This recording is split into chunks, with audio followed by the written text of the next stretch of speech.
Super ఓవర్కు దారితీసిన మూడో T20 మ్యాచ్లో భారత్ విజయం సాధించి సిరీస్ను క్లీన్ స్వీప్ చేసింది. సూపర్ ఓవర్లో తొలుత బ్యాటింగ్ చేసిన లంక 3 బంతుల్లో కేవలం 2 పరుగులే చేసి 2 వికెట్లు కోల్పోయింది. వాషింగ్టన్ సుందర్ అద్భుతంగా బౌలింగ్ చేశాడు. అనంతరం బ్యాటింగ్కు దిగిన భారత్ సూర్య తొలి బంతికే 4 కొట్టడంతో విజయం సాధించింది.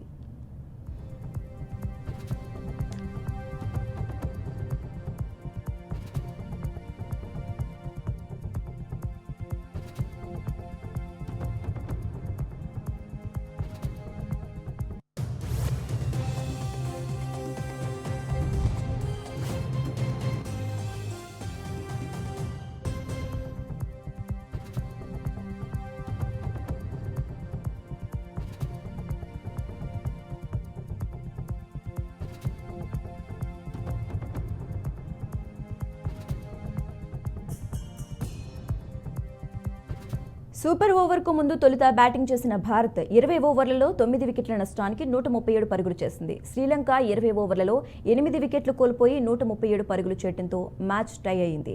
శుభ్మన్ గిల్ 39, రియాన్ పరాగ్ 26, వాషింగ్టన్ 25 పర్వాలేదనిపించారు. భారత బౌలర్లలో బిష్నోయ్, వాషింగ్టన్, రింకు, సూర్య తలో 2 వికెట్లు తీశారు.